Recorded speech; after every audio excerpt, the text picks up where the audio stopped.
Well, that was interesting. I thought we fixed the crickets.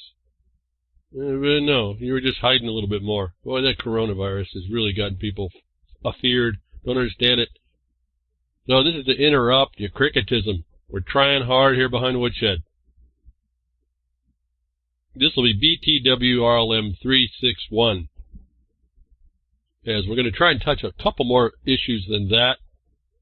And what's being deemed in our lives now today, again, I told you coming into the first of the year, trauma-based, fear-based nonsense was going to hit us. Here it is, folks. We didn't learn the hindsight 2020. We did. We're just not going to respond quite right. And then they got us into a place where I told you it was the most difficult to respond. So if we didn't figure out the first time, it's going to be even more difficult, even if we did start to figure it out the first time. What I wanted to kind of touch on as I'm thinking about this, I realize sometimes, like I tell you before, it's not really a failure. If you do the research or any searching out, you find out what I'm talking about. But sometimes I don't set the basis. I've been talking about this medical martial law coming on. And there was just trying to figure out how to realize when I came off broadcast last week that I didn't give a basis for why it becomes different now and why it is different. Relative to what? Relative to that they were so-called putting a quarantine on whole neighborhoods, whole blocks of towns, in towns. The standard that used to be, and excuse me, Grimner, I did have a little bit of a hang-up, but about 30 seconds, so you should be coming now. I should be coming in now, but so the medical martial law, it used to be, and I guess this is the standard to check, and I didn't explain this, about why you might want to consider how it's upscaled. And it confirms really more the standard it used to be is no longer what they're doing, and they've really kind of ramped it up. What it used to be, and it still is, and if you look around, supposed to be, and in everything, on a case-by-case basis. Everything is on a case-by-case basis. Unless they have a demonstrable exigence. That's that police power kick in, all right? So even there, in the medical issue, the quarantines happened initially for case-by-case demonstrable proof. And if you've listened to the news, or even myself in explaining, there's really not a true demonstrable proof. It's all presumptive, and I've said before that that's also a due process violation, so you could see coming in we're under martial law. Because why? Because your civil liberties are being curtailed without any real proof and any other actual real power. So I wanted to clarify that. Sometimes I run past and maybe we miss the foundation.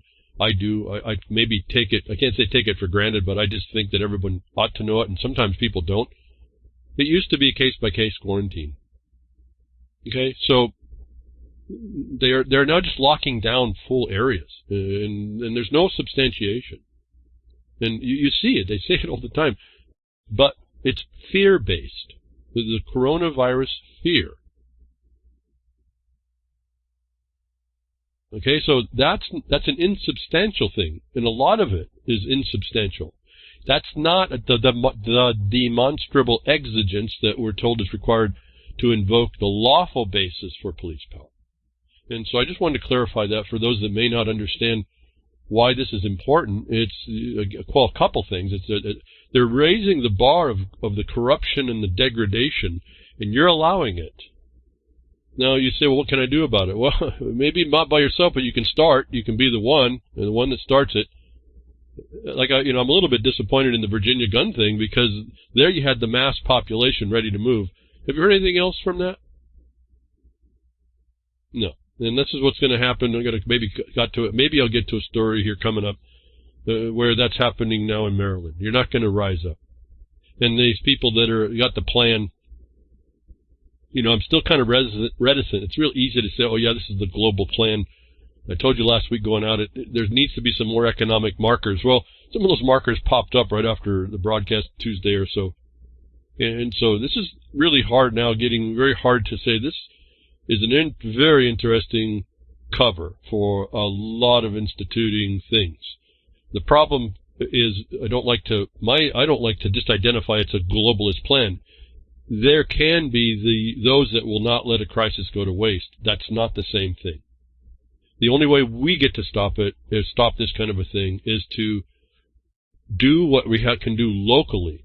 And I've been explaining how that works, how you physically go to places and what to say over the decade now. And so I don't know what really, I'm kind of to the point where I don't know what more to say about that. We'll just talk about some of this stuff. When you hear an interesting statement come out of this issue that the coronavirus is being deemed the boomer remover, how cynical, how decrepit is your society that you have people within it that would say that. And on the other hand, you see that would be beneficial to what? The economic system, in the lack of need to support the boomers they promised their retirement to, correct? And all that money that you hear about in the CAFRs and things and the reinvestments and the pensions and all that stuff, folks. It's another economic marker. It does have that to it, doesn't it?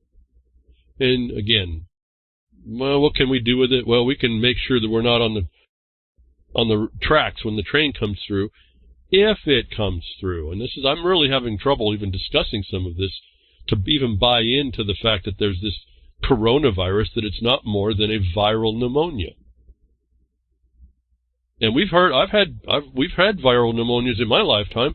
They went raging through places, and you just tried to stay out of the way. It wasn't the level of causing emergencies to be happening for 10. In fact, you'll see. I think if I get to the news, I get to that part and remember to find it. It was in the orders of the court for 10 people getting killed, having died. Boy, if they moved to abandon your civil liberties on every 10 people that died, that would be kind of cool, wouldn't it? At least they'd be more honest. But anyway, let me get on to something that came across my way. I don't think about too much about this stuff. I'm a little bit out of it, but maybe that came onto the idea for me that there's so much going under the skin of this as far as the cover that this is offering and what's being pushed through. And we have all the people that are all so great to go and find it all. To me, I'm not a political creature, so the politics of all this and why someone may have brought this on to keep Trump in power or to destroy him and all that. Yeah, I guess that's all possible in there. But I'm more concerned with being able to get through this year and keep moving with what I find I can do and avoiding a lot of the hype for sure. Not to disregard it, you've got to pay attention, but not to be rolled up too much in it that I see people are just not covering it. They're just losing it, and they're losing it in weird ways. And it's not obvious. This is a psychological losing it on top of it all. But at any rate, we can't stop all that. But here, some of you may not make it to do this thing that's now come on to us, silently and secretly so-called. I mean, most of you may have already had the notice about this, and it's the Censulus, folks. I did this 10 years ago, remember? The Censulus workers. It's been sent out. There's rules made for this. We talked about this 10 years ago. I want to revisit it because they were worried about people not participating. They claim they have to have a participation because they need benefits. And so you need to talk about your elections and all this other stuff. Well, for those of us that think about this, we realize that's a closed system. And I'm going to kind of show you again, and I'm going to refer to 10-year-old documents in the internet, the news, that was explaining about this. So I'm just going to touch this so that those of you that are getting this isn't really, I guess I get to a disclaimer. This is not advice. This is a way to look at this. This is the things you pull out and get copied into a bag of law if you decide you want to not participate and you see the big threat on the front of the envelope that says your response is required by law. And without getting, so much that comes to my mind. That's only if it applies. So this is a jurisdictional challenge right up front in my mind. But there's a threat right in the front of the letters, I understand. And I'm looking at a picture from an article that shows it. Your response is required by law. And then I look at that and I said this 10 years ago and before, is it really? And as an administrative function, I already know you must do what you must do and the rest you don't have to must. That's not a shall under administrative rule. And so, what's the point? We got to go look at the rule. But before I do that, let me just touch back a little bit. Well, first of all, they give you the notice. Here's the 2020 Censulus. And you're going to have Censulus working knocking on your door. And they're going to want that information. And what happened last 10 years ago, we found out that may not be what, it's not so required. And we have, right from the Censulus government website, it says responding to the census, the 2020 census is happening now. You can complete your questionnaire online by phone or by mail. And here's the heading in red, your invitation to respond. Your invitation to respond. Sounds like a request to me. Sounds like Dracula at the door as well, knocking on your door. You're going to invite you in? You can invite this thing in. You could. I mean, if you have a sense you want to fill out the census, that's up to you. I'm not going to say that you don't. But those of us that are paying attention have to pay attention continuously, and not to deny, but to understand the battlefield that you're going to be dealing. Because if you deny this, they may get you collected up, and they may try to force the requirement by law on you. And so they also bring an interesting date here. You can, wherever you're living on April Fool's Day, is who will be responding. And so, but who? What are we doing here? They give you who should respond. They talk to you about all these things.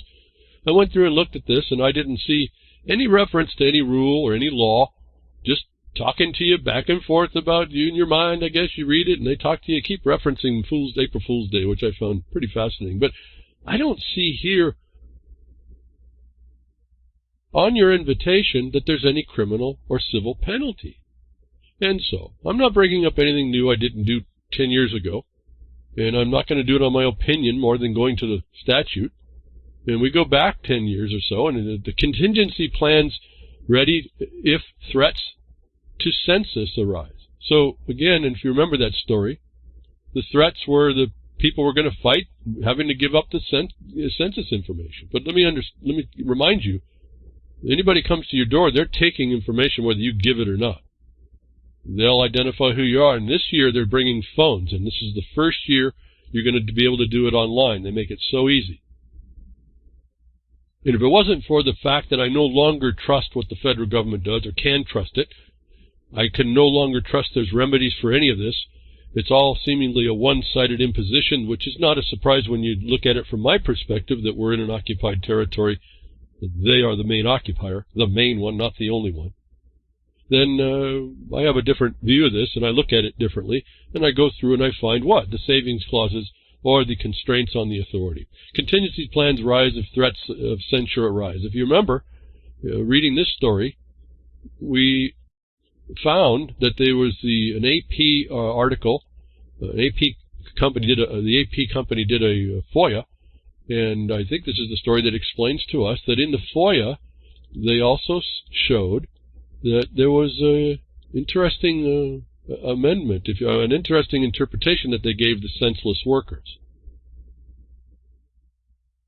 And it was a number one concern at the time, and probably till today, is refusal by immigrants to participate. Now, those of you that hear that and don't listen behind the woodshed, you may think that they're the ones coming across the border. Remember, this is an official demand, if you will, of an invitation that comes from a district, not a state. And we're going to see that when we go to the code. But the one statement here was that most people wouldn't cooperate. The immigrants won't cooperate. Now, reversing resident, meaning that you are actually resident in the district and not the state you thought you lived in, relative to even when you fill out all your other forms that are really federal, which is like your driver's license and all, because remember, that's a commerce document, so the Congress has the power of that. You understand how this is working through, and you're looking jurisdictionally, not in your opinion, and not in what your thoughts are, not what people on the internet say. You go, what's the jurisdiction here and how you're going to identify it? That'll be in the code. But first, we have a thing here that gives us a heads up that maybe that invitation isn't so important, and the requirement that you see to file may actually be a fraud on the outside of that letter. That's mail fraud. Now, I'm not saying to do any of this. I'm saying to think about this before you want to do any of the responses that you have available to make the record that you don't want to give any information. My problem with all that is now what they have the phones. Remember, there's cameras and there's GPS GPS power apps that they can pull off when they're standing there talking to you. They take your picture and all. They're going to get all this information from you. So consider all this new technology that's being used for foreign agents of the Washington district to be out in a place you think is your state. And one of the documents of number one concern on the document of the FOIA that was gotten by the AP News back 10 years ago, that was not let out to anybody, but was internal to the Censulus organization, was also placing a cap on costs if immigrants try to evade the count. The response. Now they said it was an invitation, so how can you evade? Simple, you're going to do is avoid it. They haven't named that there's a crime for doing so yet. I haven't found it, and I haven't found it when we get to the code. But that's what they impose. You evade the count. The response plan notes that a census worker will attempt to visit a home 6 times at most, or fewer if a resident makes clear he won't cooperate, before the worker questions neighbors to get the information. That doesn't sound too like an imperative to me. Sounds like they have an alternative that I talk to you about all the time, an alternative that they can utilize that allows the Census Bureau to fulfill its obligations under the Constitution, they tell us. If that fails, if they aren't going to get your neighbors to rat on you, if that fails, the Census Bureau will statistically impute data based on characteristics of the neighborhood households. Doesn't sound to me as an imperative for you to respond. And so what I can tell you right up front here, if the resident makes clear he won't cooperate. Now, I'm sure that's going to talk to non-residents or those that have been defamed by the system to be considered residents when you're not. That's a whole other technical discussion. So it's clear here, back in 2010, you have to make clear your objection. And I would make that if you plan to look at this and do your objection, you make it as short and as anonymous as you possibly can if you're so-called face-to-face. And I got a whole lot in my mind that I'm working through on what is available for you to say that ramps up the addressment there, but I think for this broadcast it may be too much. People think it's a silver bullet, and it's not. They can still bring you into court. You have to understand what this is all about. So their number one thing was costs. They're talking to immigrants. They're talking about residents. These are these foreigners that come living in states that came out, actually have a residence in the United States district. And where are we going to see that? Is we have to go to the statutes and the codes. And while I'm talking about this, for those of you that did the research on Title 28, Sections 81 to 133 or so, this is that same discussion. When you find out legislative courts are not constitutional courts, legislative districts are not constitutional districts. The United States is not the place you thought it was, and it's limited to a place that's not a state. And yet they call that word a state. And that state is actually defined as territories and a district. And this is right in the code. Again, don't use my logic here or my reasoning. You go back and you read the black and white and you take consideration for this. That these people are going to be scouring the land when you don't file, and they're going to, in my view, defame you into a residency a status that they don't have a proof for. And they're going to do it under threat, mail threat of a law, which if they want to tell me or anybody else, they can catch you wherever you're walking. You can be walking out of a property and they'll stop you if you happen to intersect with them. And they'll ask you they'll ask you all kinds of information. That if they don't have, here's where you don't admit into a status and you question it, they're only responding to residents in the district that they find in the states. And even more so, constrained even more to certain classes of people, which are in the statute as well. That when they confront you and you say, I'm not going to cooperate, and if they say, but that may be against the law, and I may file charges or something like that, that's where you go back to your state penal statutes, where back to those extortions and coercions are. that's where they take, without a title and a right, on pieces of information they're still collecting, they don't even have and don't even know about you, to impute without a title upon your property, which is you and your freedom and your lack of your right to not associate, against the defamation or neighbor informant telling that you're of a status, or the presumption you're of a status that they have to count, is an extortion and a coercion of certain rights in you, that you can respond calmly, that are they sure they want to go down through that trail, because in the state what they're doing is a felony, multiple felonies. I would limit my conversation myself, not for you. You have to think through this, because that still has a ramification. Everything you do can be used against you in a court of law, and will be used in a court of law if it goes there. Don't ever forget that, ever. And so that's how you have to start promoting yourself when you walk in. And somehow you just want to get through this situation.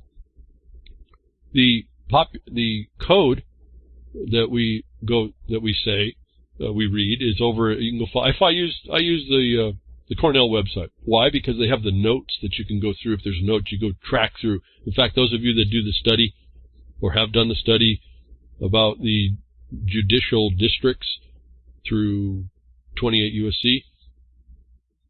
81 to 132 or so, 133, you heavily use those notes, because that's where the secret is. That's how you can figure out what's going on behind the scenes of this. But in this case, not so much. You just read the front cover. I just want to point out some things. When you go through this census law, it's under Title 13. And so we go through, and I'm just going to go through what I have notes for from 10 years ago.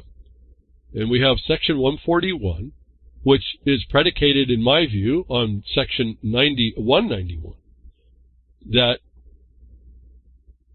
the information that from their position, you got to look at it theirs, is may be taken from the government agencies, which includes the District of Columbia, the government agencies of the state, which includes the District of Columbia. That provision of 191 is reference to 141, the as necessary part, which that brings up the idea that it's not so required by law. It's as necessary, and you heard early in the story, in the report of 10 years ago, they can find and impute data. They can make this stuff up. Doesn't sound like much of a requirement. Don't take my word for it. You have to read through this stuff, and you have to know about how this works in order to lay out how you're going to defend yourself if they want to, or just to stop the harassment at some level, which I absolutely think it is.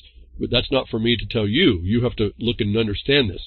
When you look and put the as necessary portion to 191, which is the other options extended, that information may be taken from a government agency of the state. Don't put your definition on state is. The state includes the District of Columbia. The state includes the District of Columbia and all those territories. And so underneath the 191 provision of option, your question would be, did the secretary receive the plan requested from the state agency, and over which class? Because when you read 191, it has to do with a class. So what is that class? And this is the class that they're interested in. And you'll find, again, it's within the venue of the district, not a state, even though these things exist in states that are states what? The several states. Section 101 we go to now. The age, sex, nativity, parentage, I'll get it out, defective, dependent, and delinquent class. Defective, dependent, and delinquent class. The following questions, namely age, sex, color, nativity, parentage, literacy by race, color, nativity, and parentage, defective, dependent, and delinquent classes, crime, housing and populations, prison populations, is the questions they get to ask of. If you didn't think this place was an open-air prison, that sure gives a big indication, unless you step back and say, I don't think I'm going to opt into that. I'm not going to agree. And this district is over the over the it's over the obligations of the federal government over its federal obligations, not in the state. That they're defaming you by taking the information that they're going to ask you found in the stories they're going to be asking for, which are age and sex and color, which is all literacy by race. Sounds racist to me, but anyway, this is the way the liberals will, or whatever, I don't even know what to call them anymore. These lunatics will twist all this stuff. It's all legalisms. It has nothing to do with your feelings or your beliefs. It has to do with status and jurisdiction when you get into the legal.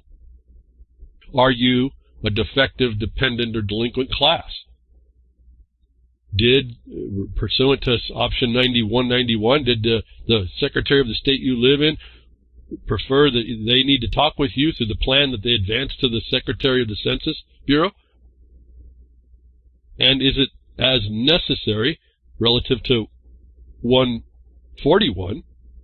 And is there any other way they can get the information? Well, you've understood now they can impute it just from neighborhood statistics. And so, I don't know how much to do this. Let me go back to before I forget this part, the prison populations. Let me correlate something. It's not here in the code. Let me correlate this residency and housing and populations. You got a prison population. The housing, don't forget, they consider you as lodged with the prison population is your housing. And so this is you look at these, what they have a right to ask for, and you attach it to something particular in a place, then you find out that you're not, to my mind, I'll say it, I am not subject to this code. And if I ever was to receive the letter and they want to say this was for you, I would be preferring the fact of the mail fraud and the defamation and the extortion and the coercion, the freedom from associations being violated under the very same constitution that they're claiming a district has the right to extend itself over the whole of this organic establishment and affect the posterity as what? Defective, dependent, or delinquent classes.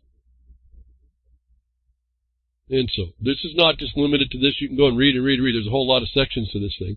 Hey, but I've just gone through again and remind you again. I said if they already have a note amongst their workers that they did 10 years ago, if the so-called resident makes clear he won't cooperate, then they can go back and get the information by the neighbors. The neighbors can talk about you.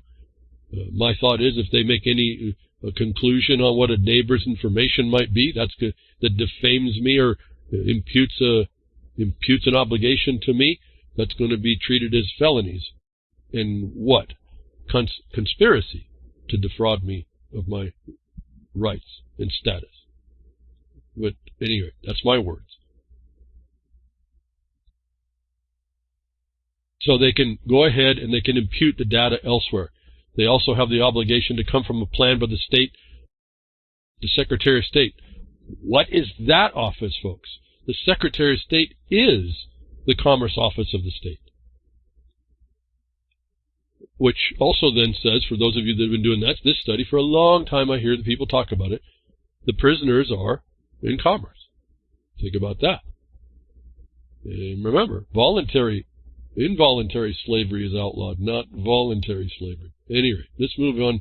I've got the links here for the 191, which title is Geographic Scope. So let's go real quickly and read that. Each of the censuses authorized by this chapter shall include each state, the District of Columbia, the Virgin Islands, Guam, the Commonwealth of the Northern Marianas Islands, the Commonwealth of Puerto Rico, and as many as may be determined by the Secretary, such other possessions and areas over which the United States exercises jurisdiction, control, or sovereignty, inclusive of other areas over the United States exercises jurisdiction or control, shall be subject to the concurrence of the Secretary of State. Now, that is a mouthful paragraph, but if you look at what the word state means, it's the district and the territories. And it exercises jurisdiction and control cannot extend to those of you that it can't extend to. And the sovereignty, I've already shown you how you can show the sovereignty doesn't actually exist relative to its obligations and duties. And as we touched in Virginia with the guns, the sovereignty is limited to that it in such a way that it can't affect the posterity. Isn't that correct? I went through the analysis of the individual, but you've got to pull this together right. You can't just throw it together. But you can see how this can be, what their limitations are listed, and it's up to you to not cooperate, but in the proper way. That's the limit of their authority. Doesn't extend to the states, does it? They say state, but you find the state is really just this listing, any one of those things that are listed there. And again, Section 101 pertains to defective, dependent, and delinquent classes. This is all you see. Dependent, that's like taxes. So we're describing the federal jurisdiction. And so, it all depends on how you do the analysis here for you. I have my interpretation. I have what I may do if it ever comes. I have people that I talk to that I'm showing this stuff to, and they will do what they will do. But while you have this and you feel pressured, I find it's very interesting. This comes at the same time that you're going to be locked in your houses, right? You get to go online and make it so easy. They have a captive audience now too. How the little senseless taker is not going to be the vector for all this sickness, I don't know, but that may be another reason why you can say go away if you're so predisposed. Now something came else. Now moving into now what I told you was coming down, the proof of it hit. I said this looks like medical martial law. It looks like this coronavirus was the cover for that. They're waiting, again, you always have to kind of wait a bit to see the proofs. That it's an objective basis that we talk from. And I got a Twitter from Gary Long through Daryl Miller, and thank you, Daryl, for pulling this forward. It was a Washington U.S. District Order called a General Order. That triggered my mind again about Libra Code was a General Order. And we're talking about that's a District Order as well. And so I tracked down the original documentation from that forward and lead to me, and this came right after last broadcast, that the Supreme, and I found additionally, and this is in chronological order, I try to go that way because it's important to keep track of some of this. The Supreme Court of Washington issued, in the matter of the response by Washington state courts to the public health emergency in Washington state. They've issued in the matter of a public health response by the Supreme Court itself. So this is your judicial branch. Essentially, when you read the order, it capitulates without more question to the act of the executive branch, the governor. And they go through quite a bit of whereases here. You'll see the whereas form. And it essentially gives the states, the judges in the state, authority to administer their courts to ensure safety of court personnel, litigants, and the public, which impliedly means they're going to close the courts. This is now the state level. They don't reference the federal one because it didn't come up yet, the one that was forwarded to me from the federal court. The federal district court then shows up and brings up, again, this is the USDC court, what I just referred to at Title 28, 81 through 132 or so. This is a legislative federal court, not a constitutional court, issuing a general order. The court operations under the exigent circumstances created by COVID-19 and related coronavirus. Did you know there was related coronavirus, folks? This was done through an in-re action, an I-N-R-E action. We'll go quickly to Wikipedia, which is good enough for this, for our purposes. In-re simply means in the matter of. You heard that in the state paper. It said in the matter of this issue. That was done when we go down and sign on the 4th of March. And then the federal district court made one, and they signed theirs, I think, on the 6th. Yes, 6th. And these are in the matter of. And what's interesting about in the matter of, in RE, is they are understood to implicate that there's no adverse party and the matter is otherwise uncontested. What does that bring up? That's the presumptive authority they're using. In fact, I think it's the federal court that used an interim guidance by the CDC as its authority. In other words, they have already determined there is no challenge that can be made, and none of you stepped up in Washington to answer into this, even after the fact, to show that the judiciary may have failed here. To use an interim guidance as settling a presumptive matter, I told you, actually requires a court case. They're settling that here with these orders, and they're going to go unchallenged, and I say that generally. Any one of you who are there can step up and invalidate what I'm saying here, but I don't think that you will. Not that I want to see that, but that's just the way we don't work. That's the crickets. That they've set it up, I told you they were setting up the martial law. What they did in the state, and what the federal court did, the federal court specifically says they're going to get rid of your speedy trial rights. They did it on a presumptive fear, not a proven one. When they got rid of your civil liberties, what did they do, folks? I mentioned it last week. I mentioned what it was. To perfect the United States District Order, there is a press document you can get that I put together. I just give you the link in the blogcaster. And as I say that, I think sound minds over at YouTube, they'll probably be throwing these links up. I was able to figure out a way to roughly get some stuff out. And they might be putting these links up if you want to read the documents, or just wait till the blogcast, you read them yourself. And again, I'm not talking about the coronavirus. I'm talking about watching this military martial law, the susceptibility of the society to it, unfold right before your eyes. As I told you, it was coming. Not that I said that, but that this is your opportunity to watch this eyes open, but you're not responding, so I don't know what more to say. It's going to happen. This is happening right before your eyes. How they do it, right before your eyes, with all your Second Amendment right, with all your right of free association, with all your right to not associate. They're doing it anyway. And they're doing it presumptively. And they're doing it as a course of action that has presumed also to not have an opposition. There's no adversary to this, they're saying. That came out, the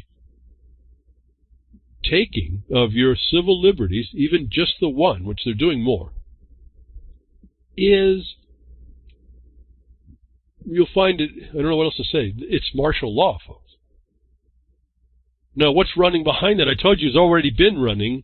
You're now seeing this thing I've been telling you about, if you just understand the dynamic of it. A territorial legislative court in the federal side came 2 days after the state court to declare a presumptive fear-based emergency that was already in the works to be that. Didn't have a complaint against it, capitulated to remove civil liberties, and yet the government still runs, tells you there's a government behind the one you thought you saw. And it's doing what? It was called up weeks and weeks ago, and it was in the military. And the removal and suspension, I'll use the word, suspension of your civil liberties is martial law. So you're living, whether you notice or not, they did this to you back in the 1st of March already. But you don't see anything going on, just like I've been telling you, wouldn't know if martial law if you saw it. Like they've been doing the spaghetti western to you. And so, as I think, thank you, Daryl, again, pulling these out. I wouldn't have known. I can only get out so far.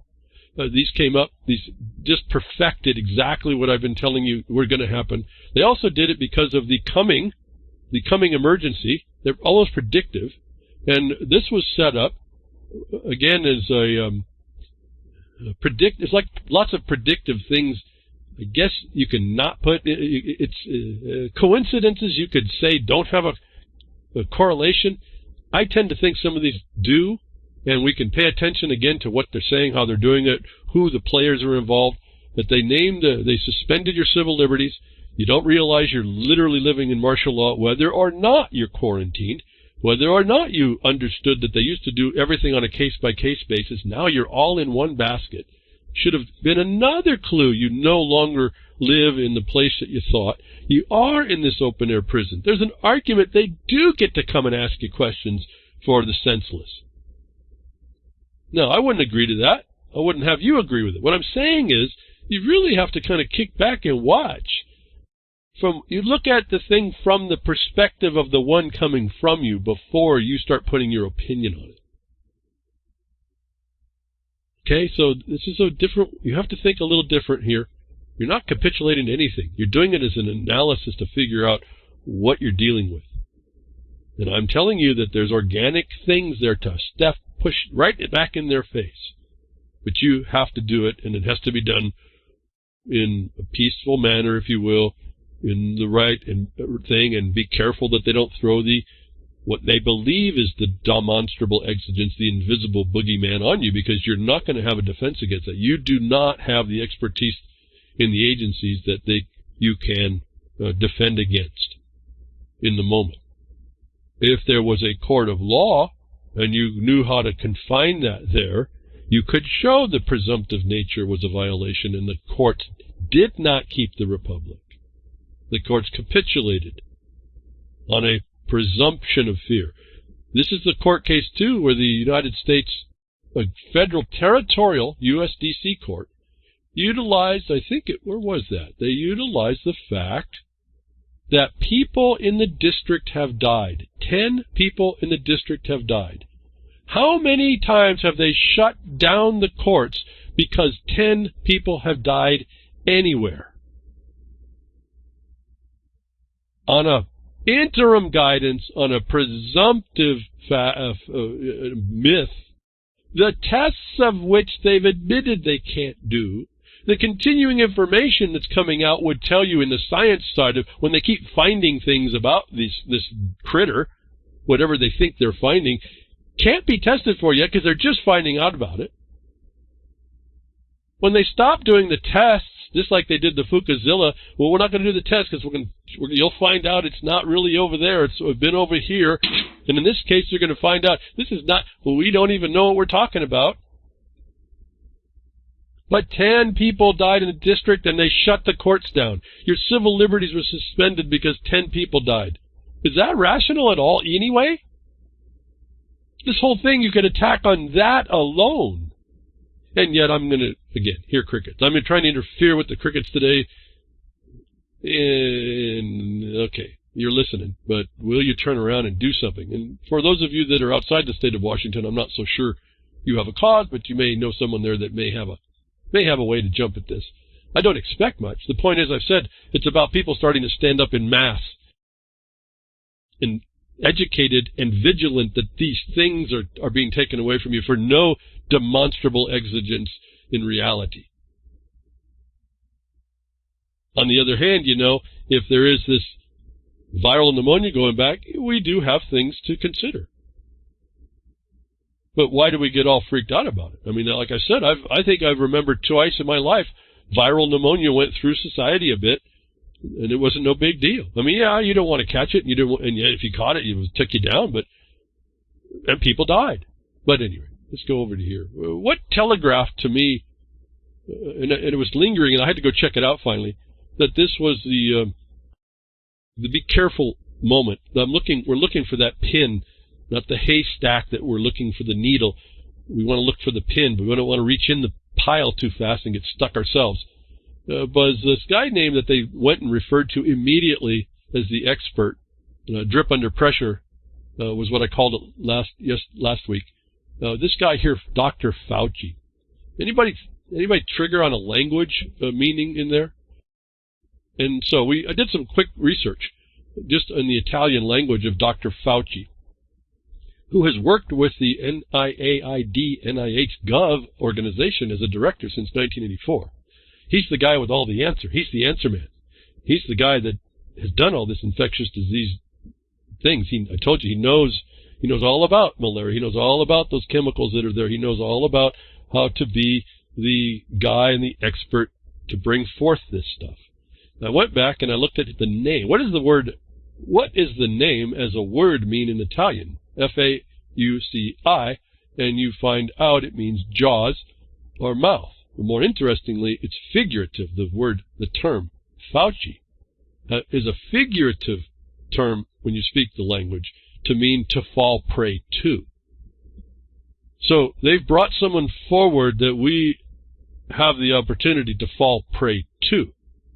As a coincidence, maybe I can't prove to you is causative, but this sure is indicative on the whole and entire condition of how these things get brought forward. They tell you by who comes to play the game.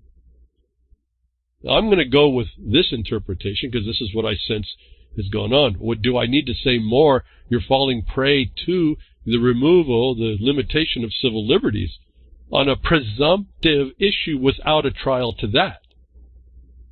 That is the definition of martial law. I don't really know what more to say about that to convince people. If you don't know that much, you certainly have to go read more. It's not that hard. It's not this big a deal. This is a big deal. Don't get misinterpreted on what I just said there. This is a big, big deal.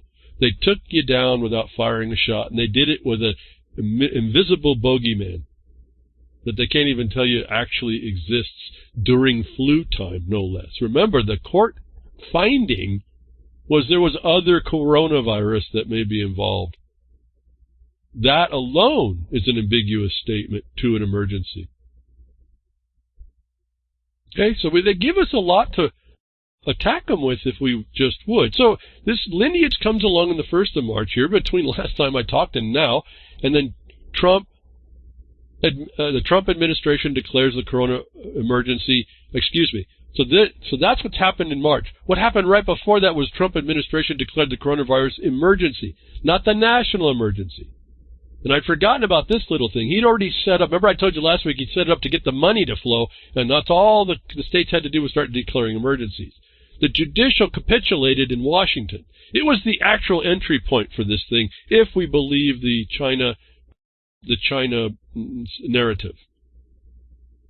And that's okay. We could go ahead and do that. I'm not saying we deny much of anything. We just look at what's going on. So Trump administration, right before that, declared the corona emergency. And this was the first time that quarantines were issued in 50 years by the story I'm looking at here. And I don't have time to stick around and read a lot of these. You can find them and read them yourself. But it's important to watch because of the way the law comes through. You'll look inside the law when we get there, or at least the one that they're claiming, not the martial law, the ostensible and plausible law that they're helping you on the beneficial side, that you'll find out that it was important that these things gone in the order like I suggested yesterday. So Trump, in the beginning, right at the end of the month, comes in and declares the emergency generally, not a national emergency. This is then followed up by the courts, and then the coronavirus is officially declared pandemic by the World Health Organization. Now, I think most of us heard that, but I want to point out something, because I've been telling you that they had to back off on this for a while until they can identify something. And I want you to go back and listen where you can find. I've got a couple of links here that talk from the WHO, the WHO, not the rock group and not the OWL, the World Health Organization. And they have I got an update of links and what they're talking about. The events as they happen, they're letting it out. They're kind of laying it out for you on what's going on. But this coronavirus was officially declared. And I want you to go back and listen very carefully. In fact, the link I have, and which may be up on one of the videos at Sound Minds, I don't know. You look very carefully at what they quote the guy is saying, and notice they said they will not change their assessment, but they're changing their assessment. That they characterized the COVID-19 as a pandemic, as almost soft-pedaling the point. And then notice very carefully, and go to the video, and go listen very carefully. You will not hear the word novel. And so, they have that on their novel virus website. But the phrase and the declaration was not due to a novel virus. That confirms almost what the federal court was finding. How did they know that, too, as well, before all this? It's just interesting. I don't even want to put much pressure on it. The point is you're watching the countries, and it's rolling out to the globe, being locked down. Like I told you, China's the best place to start this out. And then it's interesting, it just jumped over into Europe, and they took down most of Italy, if not all of Italy. Now you're just watching the doors closing, which in one regard, if this is correct, is contagion, yeah. Why didn't they just shut down all the air flights first, though, back in December when they knew about it? Anyway, I don't want to get off in the conspiracy. We got to deal with reality here. Now they declared a pandemic, but the words did not say novel. The federal court actually offers there's a couple of coronaviruses. The WHO admits they've never declared something like a pandemic on a coronavirus. And when you look at why, you realize that they're just the flu. That's why they're seasonal. And so, right, I just find more of interest than I want to point out here. I mean, as a discussion, in-depth discussion, right as they declare the pandemic, Hollywood is given their front man, the corona face. The face of the coronavirus is none other than whom? But Tom Hanks, where him and his wife gets tested positive for coronavirus. We're getting a test. What is a test? So they put a face on the harm of coronavirus. Well, it just so happens that Tom Hanks also apparently has diabetes. And so he's got a different type of risk, doesn't he? Is that most of you all? It might be some of you. But the face now is a weakened face that also did what? Lived in, as one of the characters, lived in a airport. The same pictures of which you'll see have now been, the gates are kind of closed for the checking and the passing through of all this emergency that was declared that Trump made. No one can get anywhere. Then you pass through an airport, you're looking like herds of cattle standing around for last night. The report I got was 6 hours. You think there's anything communicable about that stock pen, folks? And so the promotion is on. Hollywood, they put the face on it as Tom Hanks. It seems to correlate a day later with the pictures we're seeing. And Trump declaring that coronavirus and cuts services to the EU without head notice, which is fine. That's going to shut it all down. They should have shut it all down in China. Stranding, didn't have a consideration for anybody. Allowed it from the whole starting up. He's declared a national emergency now, right? So this is now the triggering of what I was telling you was being set up for last year, to a specific law that they're talking. And by the way, if you hadn't heard, Trump has tested negative for the coronavirus, even though all the reports are he's been surrounded by people in the places he's been in the last 2 or 3 weeks, by people who are coming down with the tests being positive. I'm not going to say one thing or not. This is just looks to be a big promotion that could very well be a viral pneumonia that you don't want to catch. So wash your hands, folks. Do the things you need to do. Stop getting yourself stuck in stock pens underneath the auspices of we're helping and checking you. We're going to slow down the process or whatever. But what are they, given the Washington Declaration, there's more than one coronavirus, what are they looking for? A little thing pops up that I was saying before. They don't even know what they're actually looking at. They're looking at it better now. The spike glycoprotein of the new coronavirus 2019 nCoV contains the Furin-like cleavage site absent in the CoV of the same clade. It's a coronavirus with a different little point to it. That makes a big difference, apparently, in how they can go ahead and make up something. Is this predicting that they will be able to promote they have a vaccine, an RNA vaccine, no less, folks? It seems like to me it also points out that these things are pretty specific. They're not telling. I noticed, have you heard the silence around how these tests work, what these tests do, how they find out what they find out?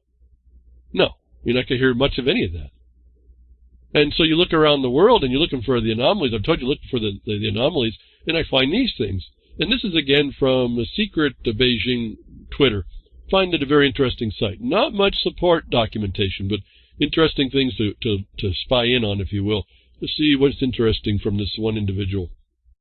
And at the same time, they post that a 74-year-old prisoner in Fresnes, I'm not French, folks, Canuckistinians over there in Ottawa or whatever, it's Fresnes.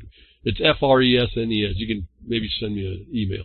A prison in the southern suburb of Paris has been diagnosed with coronavirus pneumonia. According to the French Justice Ministry, the man was jailed, listen here, folks, the man was jailed on August 8th and was admitted to the hospital and diagnosed after showing suspected symptoms on Friday. He's there before this thing even is a gleam in the father's eye. It's a gleam in the lab technician's conjuring. 74-year-old, that's the aged class that seems to be taking it the hardest. Even though a 100-year-old guy got through it, I understand. 74 in a prison that's been locked up since August. He's come down with suspected symptoms. That's the presumptive fear-based trauma that they're imposing on everybody. And then there's this corollary that people in Wuhan, back in Wuhan, a staff at the Wuhan wet market said that he still can't believe the market is the source of the virus. He unveiled that most of the 27 initially reported infected people had one commonality. They like to play cards, while many of them are not from the market. And so trying to parse this, we're saying, well, what are they talking about? What did the other coronaviruses, the Washington Territorial Court talked about? What are we looking at here? What is coming down on us from where? And interestingly, something comes up I dropped in a memory hole, and as I'm going through this pops up. Remember I talked about Tom Hanks and diabetes, and you might be more at risk? Here they've been, this little story pops up about a study talking about a common artificial sweetener might make you fatter and sicker, which only reminded me when they talk about artificial sweeteners that were made up with gene-modified organisms to give you all that sweetness that you want. And I remember this early on when I was young, when the artificial sweeteners came out, and they had Pepsi, whatever, and Tab, and all that. I had a brother-in-law who went on this stuff, and after he started drinking it, he had a little trouble with weight. Not a lot, a little bit. But when he started drinking this stuff, he puffed up like a big balloon, and I told him, why don't you get off that stuff? It's not doing you any good. Well, it comes out here. Well, how many years later? 30, 40 years.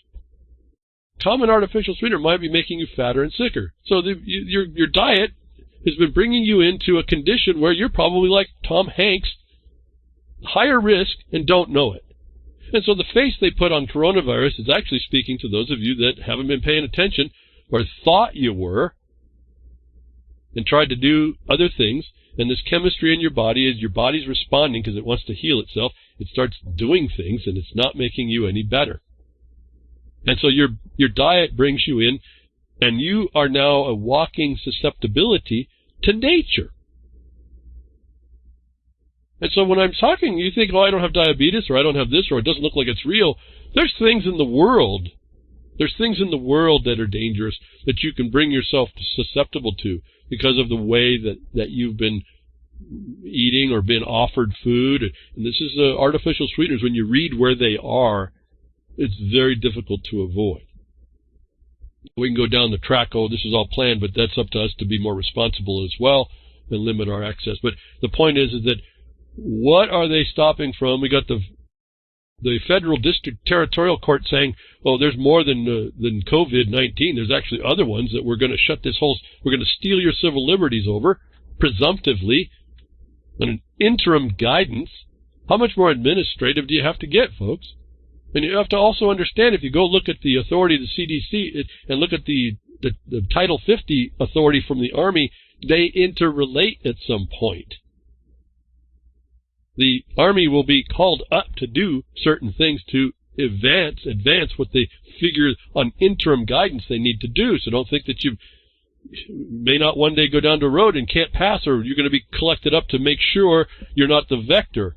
And remember, you see the evidence of the problem is they had a lot of people in China in that hospital that collapsed, folks. They collapsed.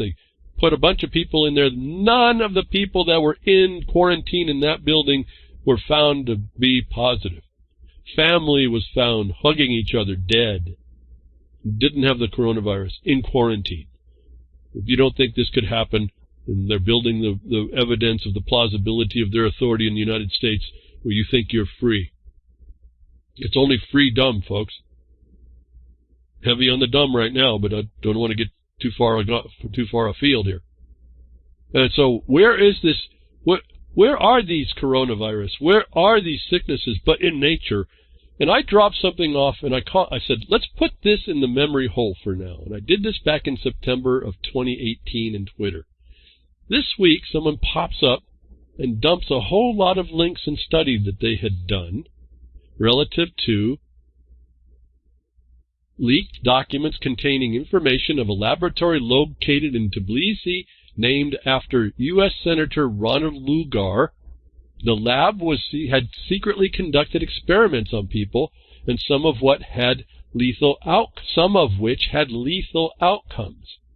I don't want to focus on all that part. I want you to go get this link, and I want you to see for yourself when you go through the links that West Finale, the other account that dumped this into that memory hole cache that I laid. I didn't know what really to do with it. It was just important at the time as I was reading a different story.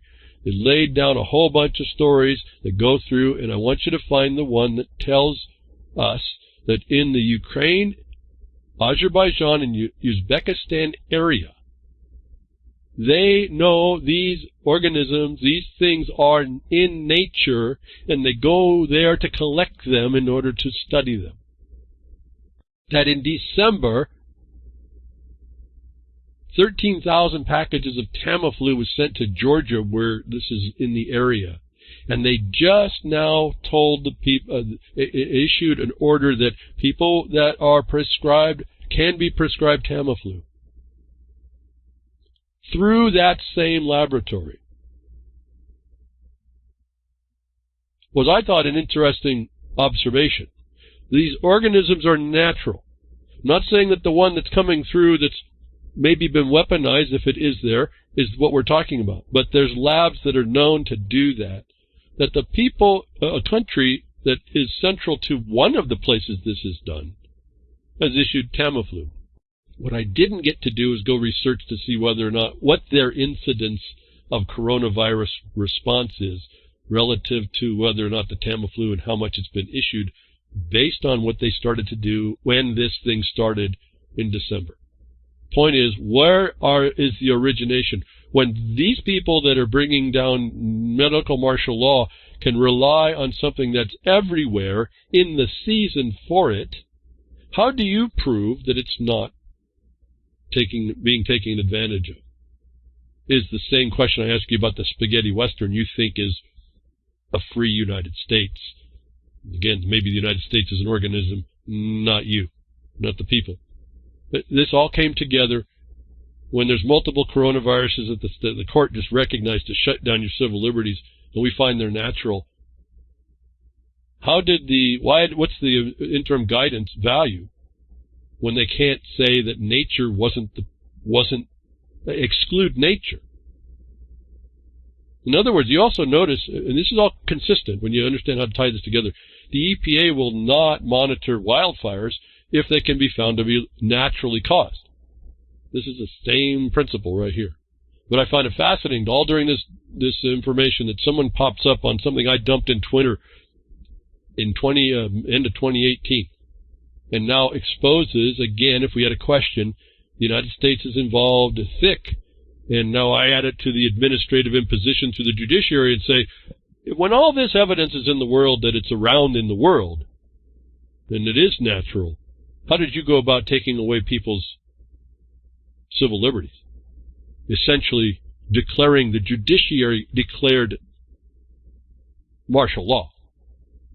I don't know any other definition for it, folks, so you can maybe make stuff up, but what do we call it? Stratocracy? That's what there's a name for that, and all you see is the analogies and synonyms for that is a martial rule. That's where we are. We went from caucusocracy to that. And so, Let's move on. This stuff is everywhere. I don't know what to call it. I don't know if it's natural or made up, but it's something you may face. It's in the season for it. It's contagious at some level.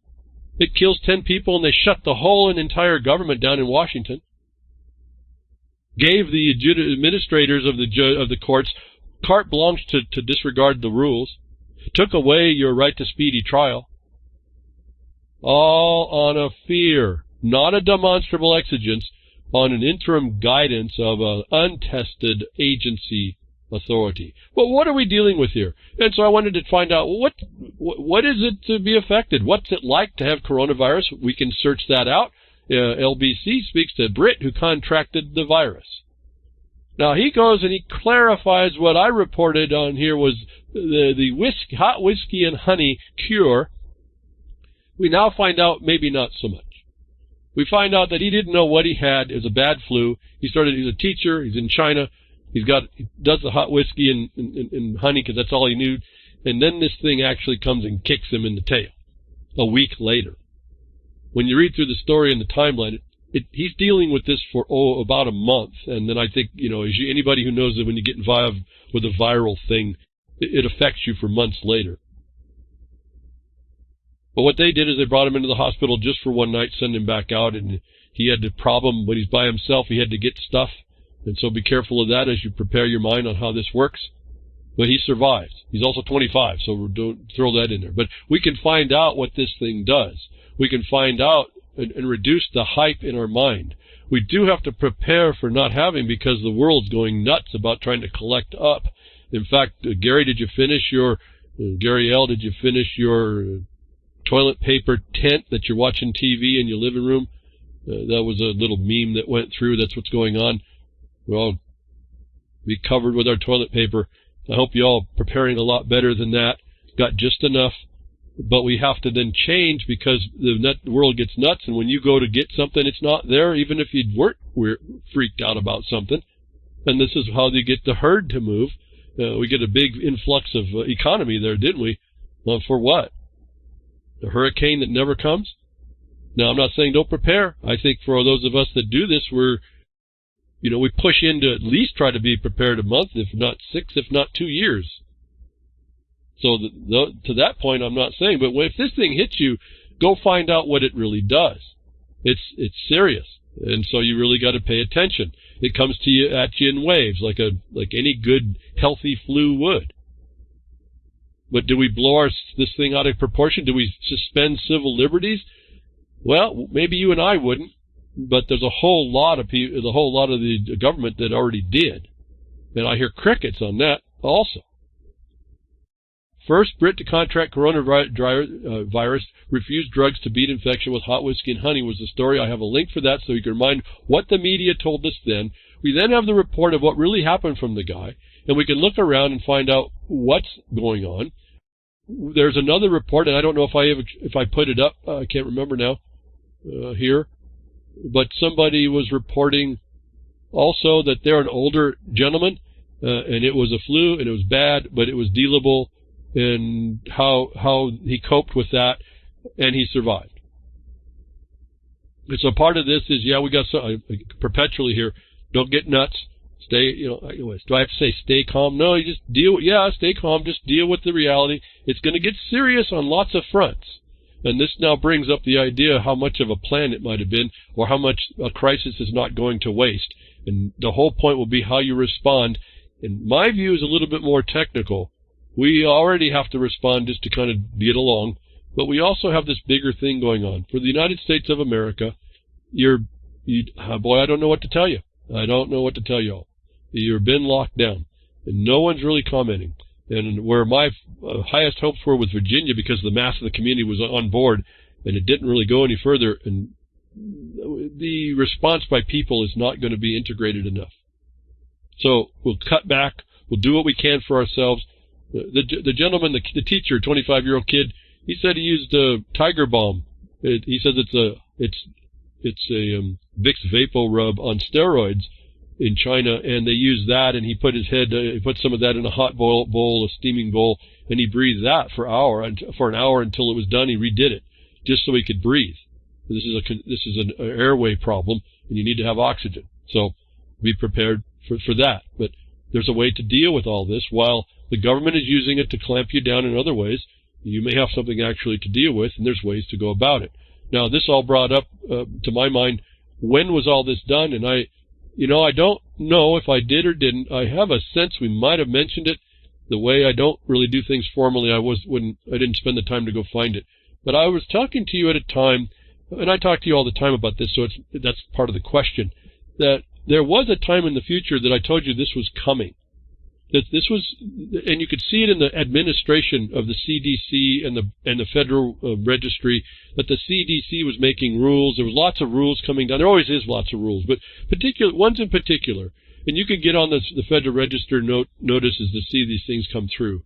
That this was brought up again. Like, okay, where was the origination? The CDC's coming down with interim guidance. Where did that come up with? That wasn't a violation. Well, part of this is they do it because they have the Chevron deference until someone shows up to show that it wasn't valid. No one shows up. So we went back. Upon this report, the CDC's new quarantine rule could violate civil liberties was written back a ways. And so I pulled this up, and I want to do this not to have us go look through the regulations, which I do have links for. For those of you that want to understand how this works, you do need to go to these regulations and go read, because within the writing of the final rule for these quarantines, you'll learn how they try to evade or avoid or plausibly credit themselves for doing what they end up wanting to do. And there was nobody who could, well, there is some people that actually caught them. They had to change when they got caught, like terminology being incorrect, things that weren't clear. But if you look very carefully, they're very sly and slick on how they move the agenda where they want. That I want to point this out, that back in this time, I can't remember now if this is in 2014 when he writes this, Ed Young, this gentleman was involved with understanding what he thought could violate civil liberties. This is where I want to point out, this is where they do this. If this gentleman saw that, I hope, and I can't say that he didn't, this is where you find out if you're someone who can understand this, is where you need to jump in and you need to write your comment to contain within what you can find as a violation these things that they're now utilizing as interim guidance, no less, presumptive guidance. Apparently, nobody made the comment to shut that down then, that this rule now is in place. So if you want to know how they're getting the power to quarantine, it's through this rule. And so this, again, I wanted to highlight, not a discussion about the rule, because there's no way we can go through it, all of it. I was reading through some of it. It's what I read all the time on how the agencies plausibly give them authority, and no one sues if it's outlined. They just let it go through, and this is the kind of construction of the construction of occupation that we live under the administrative side. And so here I saw evidence that someone was calling it out. Not many people came. There was a bit of response, but apparently not the proper response to constrain it till today, that we now see their use of an interim guidance could not be the exigent circumstance, and maybe that's where somebody in Washington actually goes and attacks this whole thing. There's actually quite a bit in that Washington territorial court order to attack if you're kind of open to this stuff. I've been asking you to do that. I know it's a little bit of a pain, but a lot of a pain, and you feel like it doesn't do any good. But again, to me, it's us learning becoming a mass of educated people that start doing the more proper thing, the more focused thing, and the more focused thing that other people can understand, so it's not so obscure. It's not, oh, let me move on to this, and I'd hesitate to move on to a video that was sent to me to look at coronavirus and gun confiscation. The guy looks genuine. He absolutely believes it. I don't want to diminish anything about that part, but it irritates me, and what I keep talking to you about, that we all, maybe I do it too, but you don't tell me, but I haven't found where I've been too wrong when I talk about these things. When you go to the codes, or to go to the codes before you talk, because immediately it comes out with coronavirus and gun confiscation. And then he tells us about how they're coming after us, and we're going to be constrained and all that. And that's what actually got me thinking about, well, what was the regulation for that? Okay, what are they using to come and take our guns? if I go to the internet, the wisdom of the internet, and go to YouTube and figure this out. Well, what is the background? Did anybody go check? Well, it irritated me even more when I went to check, because there was even more power if you just commit to reading first. And I was, again, disappointed. But, okay, what was the power of this? To take your guns. That's on its face would be a violation. As I look at Virginia Constitution, clearly that's a violation.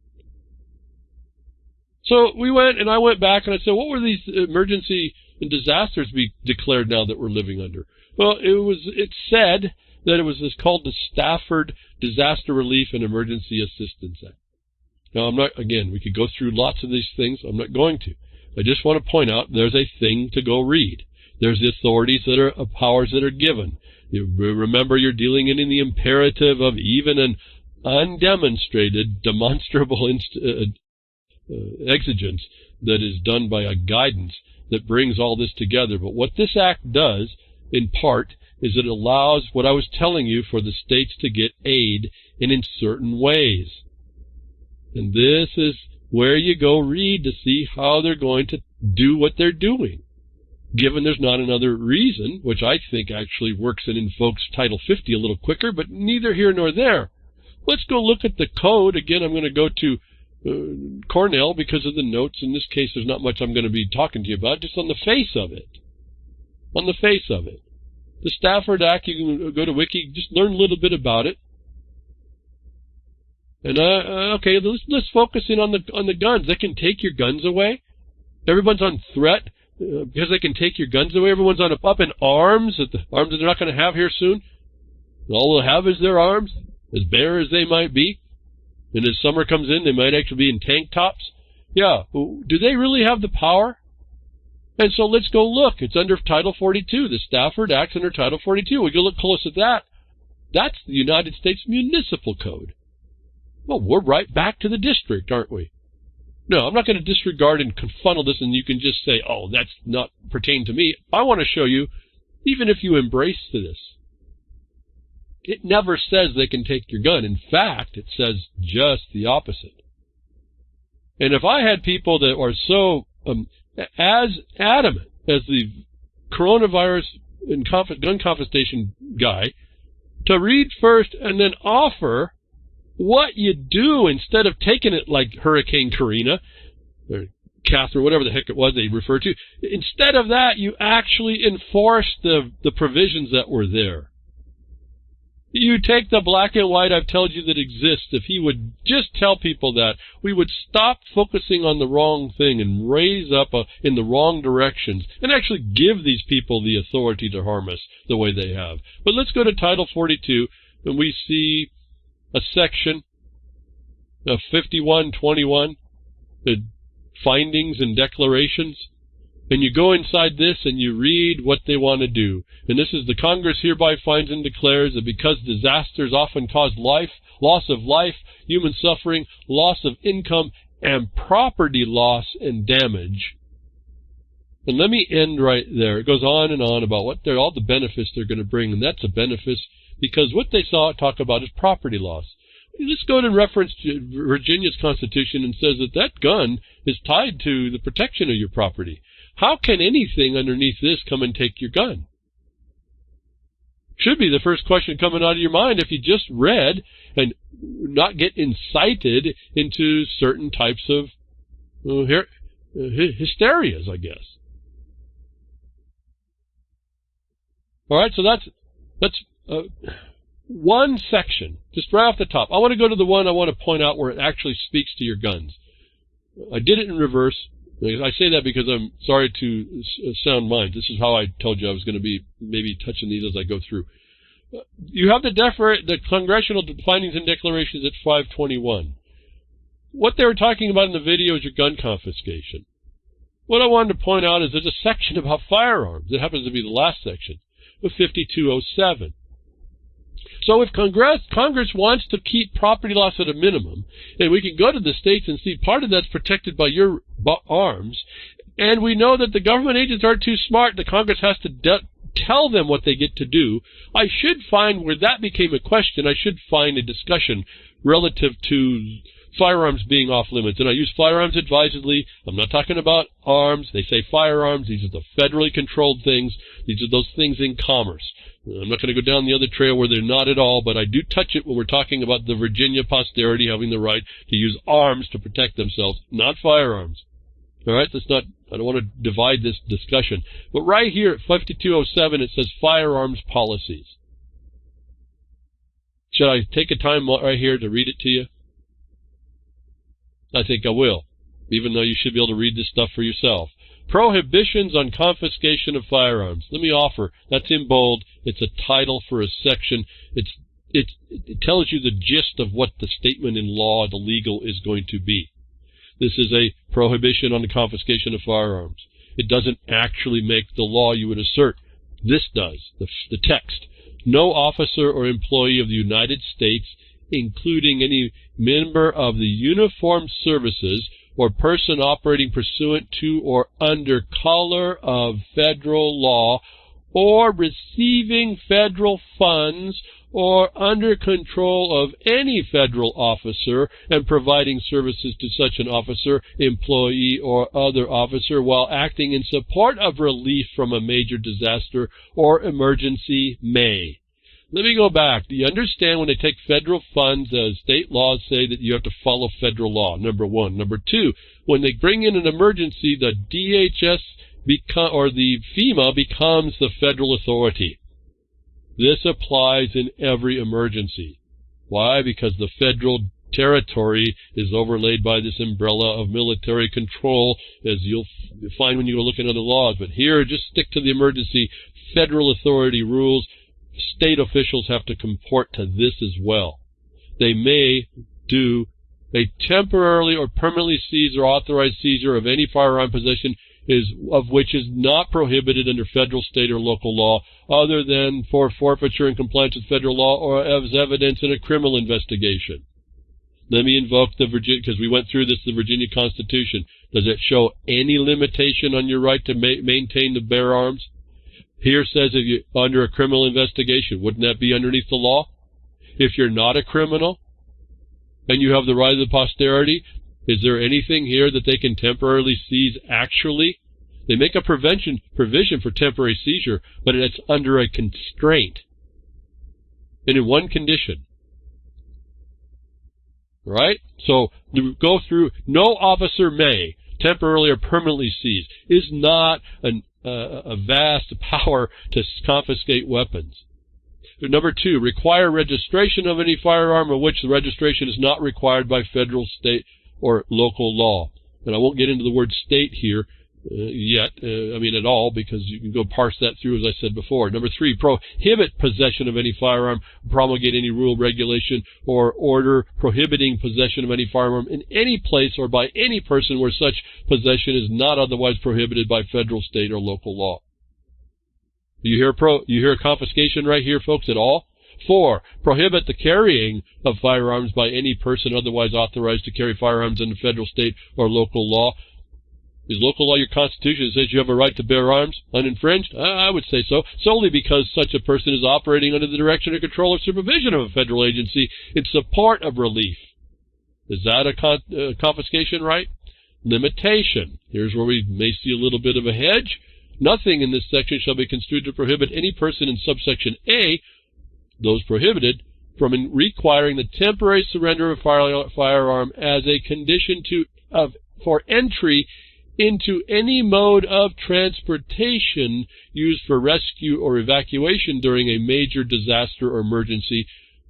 See here, it's direct disaster or emergency. That's what they declare, a disaster or emergency, and those are different. You have to go look at those as well. That's part of when you read about the Stafford Act. Provided that such temporary surrendered firearm is returned at the completion of such rescue or evacuation. You hear a confiscation right here, folks? Here, private rights of action. This is an interesting provision you hardly ever see, is a right of action for something, anything. In general, the title, not relevant. The text is, any individual aggrieved by a violation of this section may seek relief in an action at law, suit in equity, or other proper proceedings for redress against any person who subjects such individual or causes such individual to be subjected to the deprivation of any of the rights, privileges, and immunities secured by this section. Remedies. Number 2, remedies. In addition to an existing remedy in law or equity, on top of your local remedy as a posterity under any law, an individual aggrieved by the seizure or confiscated of arm in a violation of this section may bring an action for return of such firearm in the United States District Court, the territorial one, in the district in which that individual resides, or in which such firearm may be found. What if you're the posterity? Are you a resident? Haven't they done a breach in the law, equity breach right there? Trust breach? I think so. Number 3, just what I tell you all, folks. Number 3, attorney fees.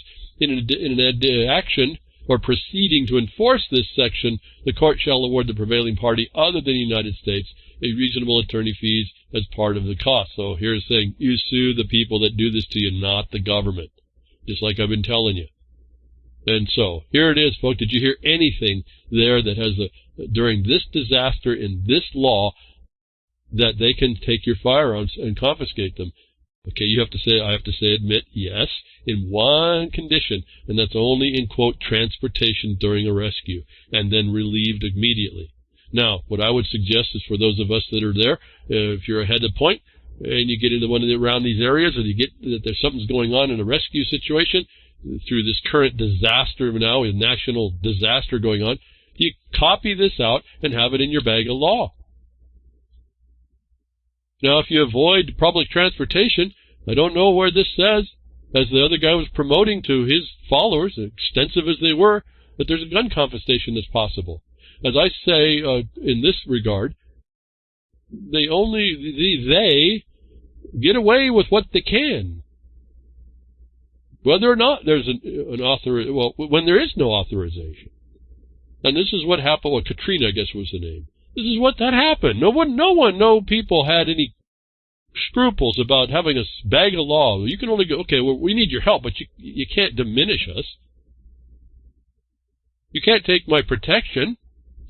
There's nothing here. And if you go back through that, you'll see, well, if they can't do this during rescue and emergency, how do they do it when there is no emergency?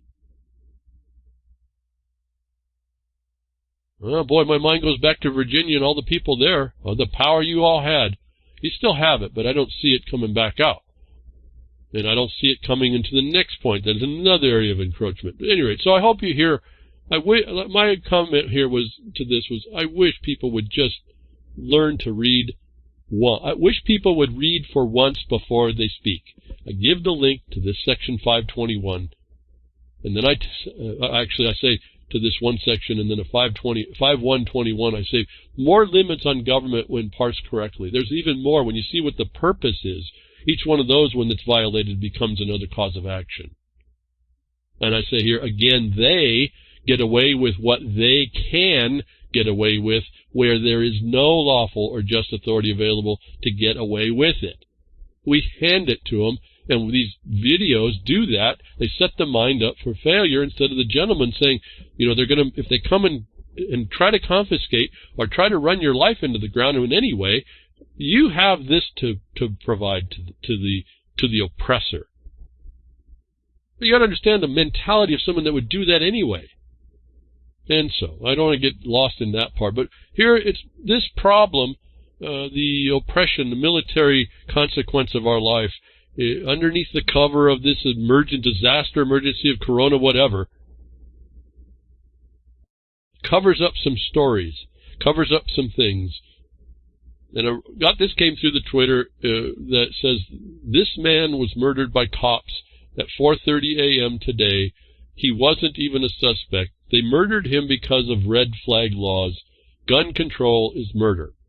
And so I went to the link. The gentleman's name is Duncan Lemp. Underneath all this corona hysteria, where 10 people die in Washington, they closed down and they put martial law on you by removing certain civil liberties and empowering the administrators even more.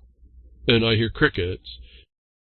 Just a couple days ago, a gentleman who is supposedly under a warrant to arrest him.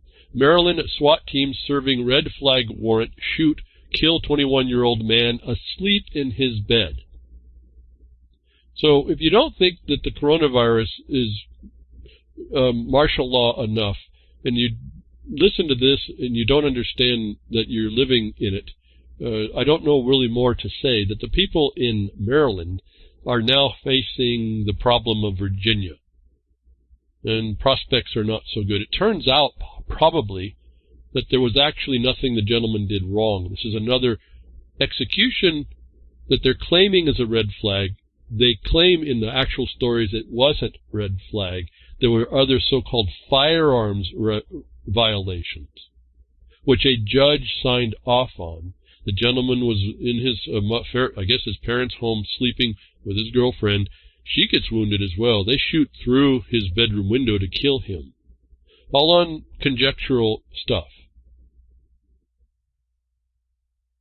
I mean, I want to read it, but I don't want to read it. It just is like, I want to say crushed. It crushes a bit here. I don't get affected like that, but this is a crushing story if you have any attachment to people being innocent. Again, remember I did that. Presumed innocent when? Not in a military occupation. Not where presumptive decisions are made without due process. There's more. I got a couple links here that talk about this story where the gentleman is executed by the cops. The problem was living in a house with his folks and other people in the house. They're not talking about whether or not the guns they found were anything. He apparently, by the second loose rounds story, he had no record. He was somebody outspoken on the internet about being with the militia and other things. And this is where we get back to be careful on what you let out anymore. And he may be the first victim. Part of me wants to keep talking. I keep wanting to jump over to the fact of people in Maryland, you don't step up like the folks in Virginia ought to, and you start getting to your organic rights, where they can't even take in an emergency, but when you're on a piece of transportation, your firearm, and they can go out and execute you under the color of some violation. Forget the gun rights here. What about all your due process that's just destroyed? And you're not insisting on it as a people. This is a thing that is as important as the martial law, obviously coming under plausible reason through coronavirus, that I'm hoping people in Virginia get it. I mean, the one that the people on the internet, their mimetic responses aren't going to do it. Their quotes on the internet, what's supposed to happen, aren't going to do it. The feeling, the RIP is not going to do it. The threat that this is not going to go unchecked is not going to do it. It's the actual proper function to remove this threat to everybody. My sense would tell me this should be the match being lit. And I say that from a due process standpoint. And we're seeing evidence of the presumptive nature that the courts, the judiciary we thought was judicial and justice, is able to go and do. We see that a judge would sign the so-called no-knock warrant. The people in Maryland need to now step up and stop. This is not justice. It's not due process. It's not law. It's literally just a foreign occupation. And the so-called posterity needs to step up, those non-resident men and women who now see that you're not protected, that SWAT serves no actual purpose more than to stifle those that the law said would protect themselves against that very oppression. The prophetic thing that came to me that drove it home at some level. The last thing that Duncan Lemp posts on Twitter was in response to John McAfee responding to the Trump signing that bill that essentially makes it illegal to speak against so-called Jews and things, and the law about the campuses. He was responding to this. way back in 2019. The last post that he put was a statement. The Constitution is dead. Now, for those of you that understand that the Constitution was the limit on government as almost identical to what I read in that one act. It limits you in words. And you see this as an extension. This should be a call to, I hesitate to say a call to arms. I do not want to incite stupidity. This is not the call to arms like that. This is the call to step up, set up the record that prepares the way. Because the gentleman, in a prophetic way, declared what was going to happen to him. And the only way that could happen is if that's the truth. It's the last post he's ever made. The Constitution is dead. Now he is. And whether or not I agree with any constitution, whether or not I could show you the invalidity of them as far as a protection, is irrelevant, because as an organic, established people wanting peace in their life, as a majority, you have all the power. My suggestion, as I suggested in my Virginia paper discussions in the arms, is you can find in 3 short sections, including maybe a 4th one, how to set it up so that you do that without you firing a shot. Remember, they're taking down all your civil liberties through coronavirus without firing a shot. But where I've asked you this before, those of you that are so, proud of your Second Amendment, how are you going to stop this foe and invader? How is your Second Amendment stop this foe, even the faux the faux invader? How are you going to stop it with your Second Amendment right? How is Duncan Lemp going to stop this condition now? For those of you that said this will not be an injustice not repaid, I urge you to do it correctly. A lot of people came out doing it wrong immediately. And this is the thing I see. You don't think about it. You don't think about where you are, what's going on, why we're here. And so the last thing that came from him was the Constitution is dead. In fact, I see now the proof of it. And I see lots of words, lots of RIP, and nobody to properly vindicate this problem, which is so many steps down and away from the Constitution that it's scary that people allow it. So in the same vein as I was hoping and supporting the people of Virginia to take advantage while they had the power, and they still have it right there, they can still develop it, I think Maryland is now on full notice. This is like way beyond red flag. But beyond that, the fact that a judge can sign your death warrant, and I'm not sure, but I don't know that there's a capital punishment in that state either.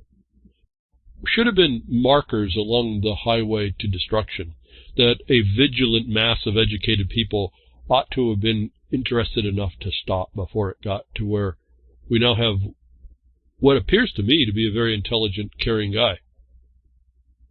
Don't know anything about him. In fact, I think he had his name Socrates in the middle of his name. I don't even know what I'm not so aware to even know what his avatar name was. I can't remember now what it was. But it didn't sound like there was anything of a real threat. It looked like he cared about where he lived and whom he lived with. Oh, young quant. Don't know what that means. I guess I go look at the words. Quant means something, right? So, but he put Socrates in the middle of his name, and as I say that, I don't even know if I'd appreciate. I don't know. I'd have to talk with him. Maybe he was like Socrates. Maybe he has a character about him that rubs people the wrong way. Like Socrates sounded like he was intelligent when actually he was just exploiting the failure in people's arguments, and he was real good at it. And anyway, doesn't matter. An innocent man, presumed innocent man, is now murdered under the color of authority. And I hope the people in the states, certainly the state he died, take cognizance of this and move to stop it. And I'm talking about, again, the lead that comes from the pencil into paper first. There's a very important reason why you go that way. And I explained it in my Virginia cases back back, December or something, before the first of the year, so I can't remember now. So, it's kind of sad. I don't, you never want to hear that, see this, but this is where we are. If you don't understand the martial law, you're down, and you don't see it in the coronavirus, and you don't understand the due process, and you've kind of given up even that that's even existed, that's going to come on us. If I look over real quick, thank you, Grimner, Quant. An expert in the use of mathematics and related subjects, particularly in investment management and stock trading. Well, that makes sense, because if you look at his website, his Twitter, that's what he does. That's perfect. Thank you. That's a quant.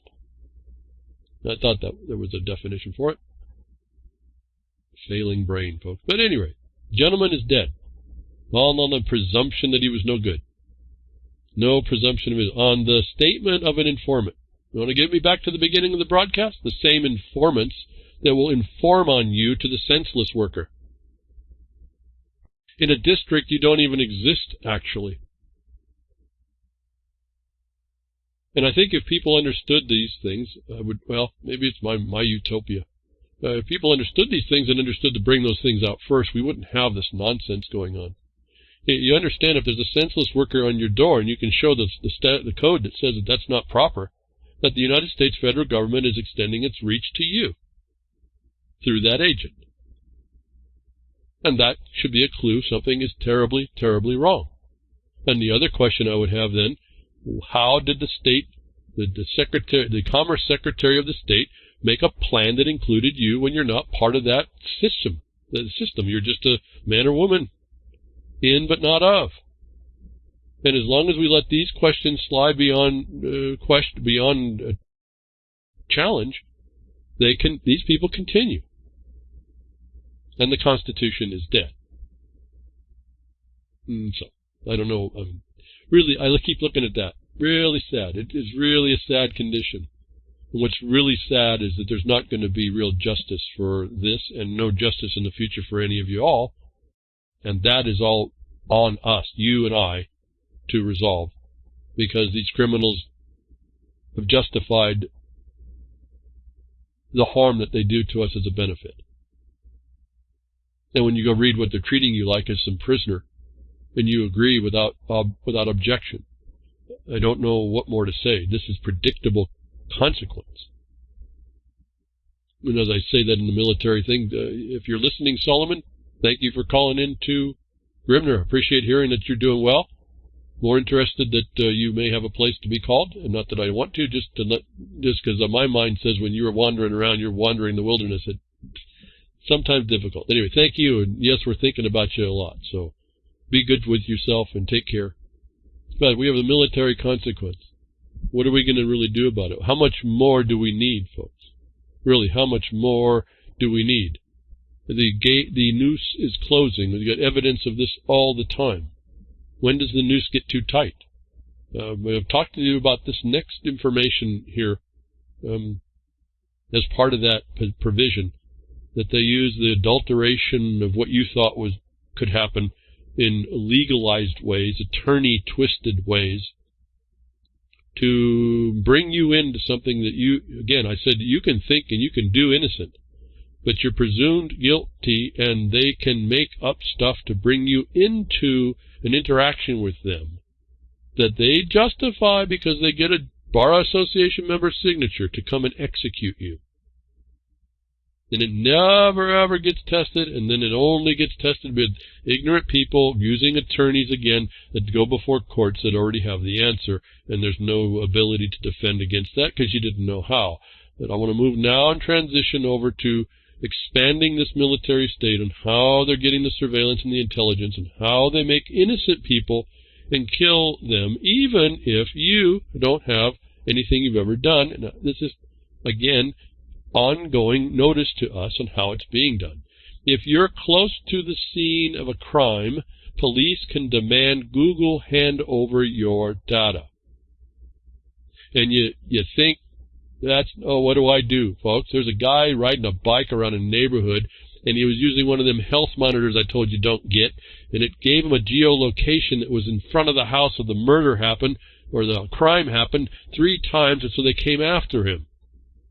He was presumed guilty, and he had to get an attorney to defend himself, and he was lucky to get out, is the story here. Gainesville, is that in Florida? Is that the only Gainesville in this country? The Gainesville Police Department suspected an innocent man was involved in a burglary, so naturally they requested that Google give them all of his location data. We've talked about this geofencing nonsense. We've talked about all this reverse warrants, how they use this as a tool. None of it's been really being tested. This is an innocent man. Let me remind you, to tie all this stuff together, I hope, continually. Remember I told you when you go read about the coronavirus excuse to quarantine people because they're presumed to be guilty of being a vector to this contagion. They were not guilty. They were not contagious. They were negative. To me, is no different the martial authority they're using today. And here's the evidence of it. Again, the Internet of Things, these trappings that they give us, that we take them on, and they're being used against us. And I guess the story that kind of keeps getting in my mind here, there was a burglar. It was a burglary of an elderly woman's home. This gentleman went by. What it took for him to be relieved of this.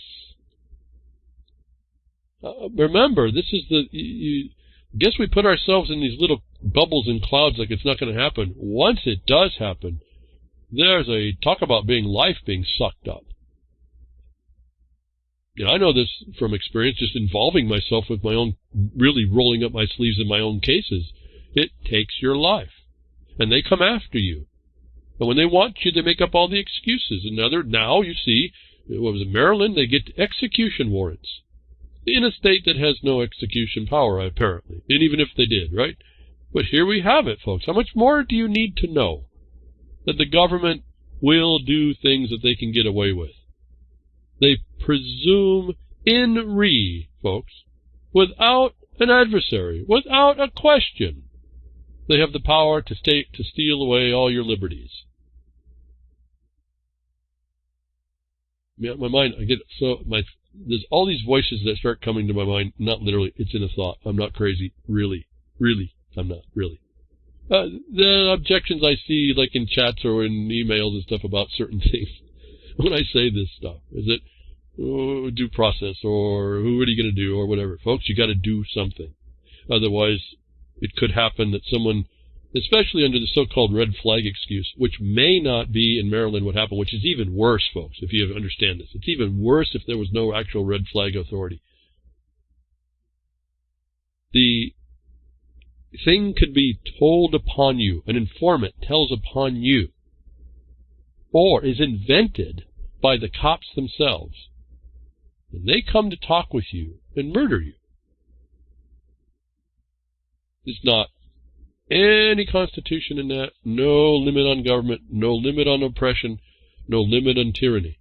And I see people want to give lip service to any kind of constitutional right, while a man stated on his last dying breath, if you will, the Constitution is dead. And everybody will say, yeah, it is, and then the next guy dies. The next woman dies. Is that the kind of prison you're developed for yourself to agree to? Or do we take the mass?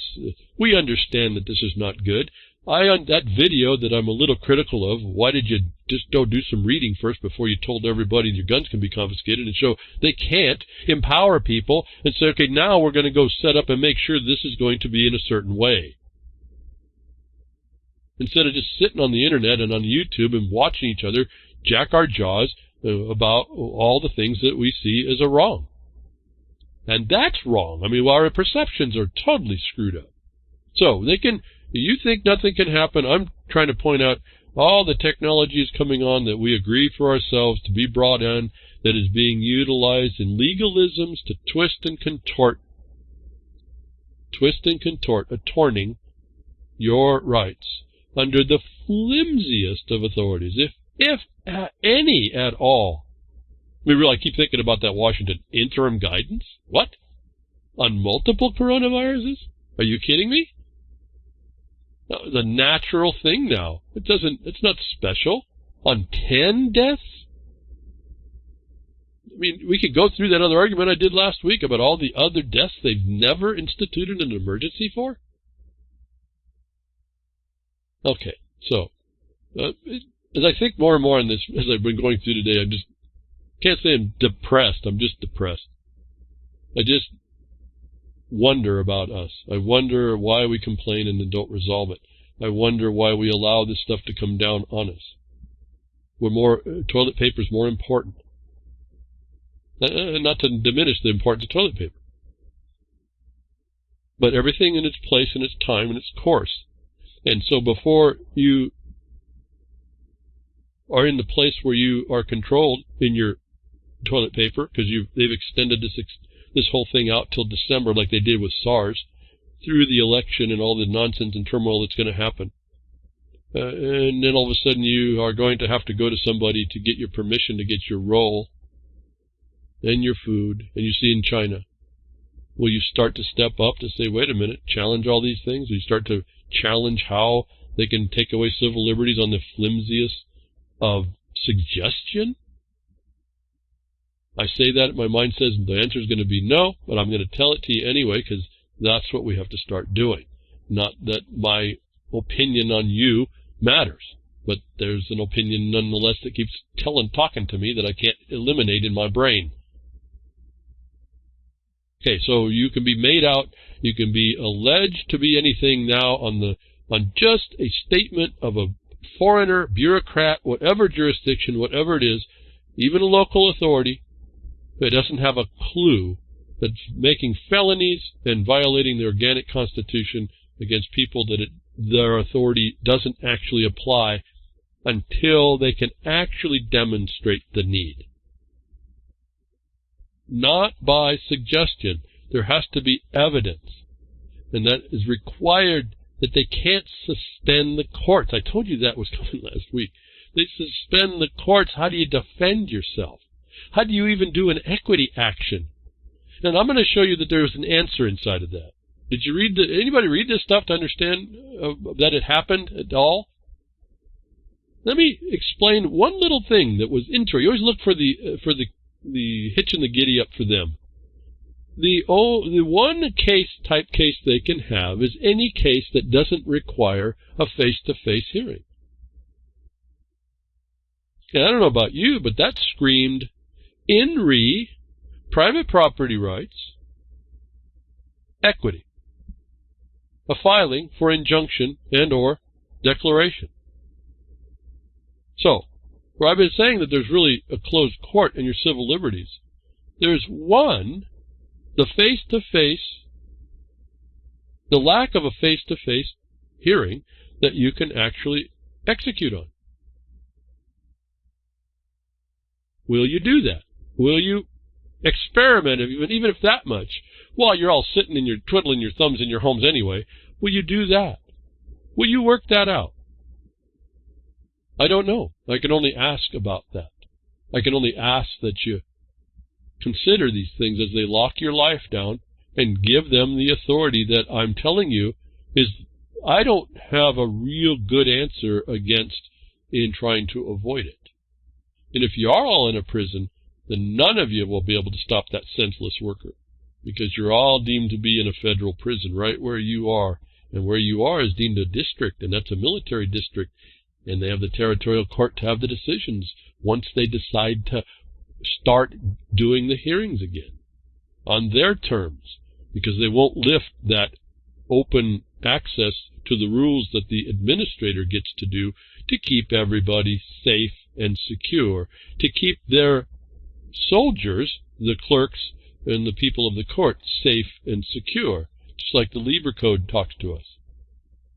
And when they get you in, then maybe you'll be lucky. Trial of an alleged Vault 7 CIA leaker ends in hung jury. So here we can go ahead and get collected up. We can be told that we're the worst spy in the world, and maybe we can convince the jury to be hung. They hang the jury, if that's justice. And we find out that the Vault 7 CIA leaker ends in a hung jury was important in my case, in my mind, with the CIA, national security, Assange, what military excuses come down upon us, how they violate us, what they present as far as a plausibility, we now have a jury trial that, even the way it's, again, alleged Vault 7, this story talks about the allegation still. It doesn't give the commitment. On Monday, a federal jury of Manhattan could not agree on whether a convicted 31-year-old Joshua Schulte on 8 counts, including illegally gathering and transmission of national defense information, according to the New York Times. Schulte was convicted on 2 other counts, contempt of court and making false statements. Folks, listen, if you kept the right to remain silent, the worst they treat you is like Manning, who just got replaced. You can try to commit suicide for yourself. Maybe they'll let you out early. But the only thing that got him was his misspeaking, because they couldn't get him on the actual charges. And what was interesting is something I read through here, that what they partly were confused on is something I told you that you get to do, that the government itself has given the information, that it couldn't be that there was anything particularly secret that you were giving out. When they gave out all that information that we found out was the encroachments on the digital world to spy on you, and that they could cover up all of this, what the government does, there was really no way that they could make a clear-cut case. And if you read in here, you'll see a bit about that. We're back to what I tell you about avoidance. You create a record. You make sure the record's made in order to be able to avoid, even if they do collect you up, you can avoid the worst of the tyrant tyranny. This is a very difficult case to be faced with. Probably it's in the same vein of national security. That's why the military gets invoked in Title 50. In fact, I think it was Sound Mind sent me a link. I think I about looking at one of these Title 50 things, and I looked at another section, and it says right in Title 50 that the military can be invoked to. This is the weapon in the biological weapons section, that the military can be used to disseminate the vaccine. What does that imply the vaccine is? And so we can go look with no eyes, or we can open our eyes and start seeing. And then I'm asking the next step: understand the black and white, learn what it tells us. Don't get into hysteria. Don't take for granted anything you're told. Work it through. If decisions are made on no proof, that's an answer. That's an engagement that you can begin to protect yourself. You don't have to be persuaded and balled up. Does it mean that it will protect you? The more you have a bag of law and reason with you, the more you understand the basics of the law, and you know that extortion and coercion sits there to help. I just read an article came right through right before.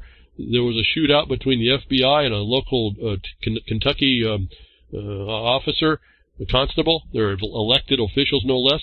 That the FBI is apparently searching down on rights violations. Now, why this doesn't extend to this coronavirus, I don't know. But my point is that that's starting to change now. That was a silence in justice, if you will.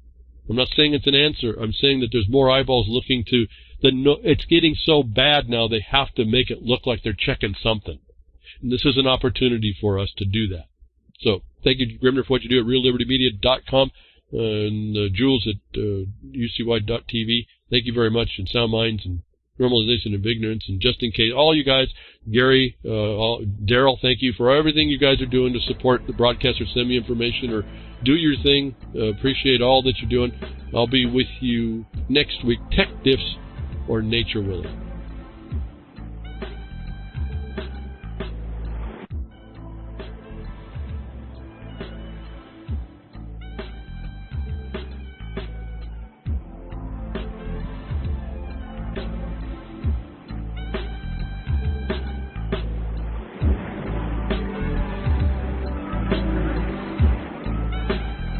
Well, that's another lesson. I hope with today's information you can take it to those that misbehave. From behind the woodshed, leaving his mark on the beast, this is Hal Anthony. Till next time, journey with purpose.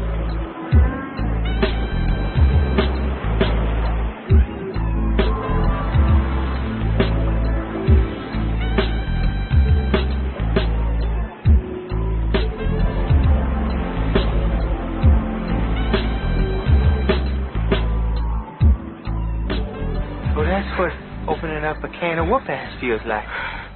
Son, you just opened a whole case of whoop-ass.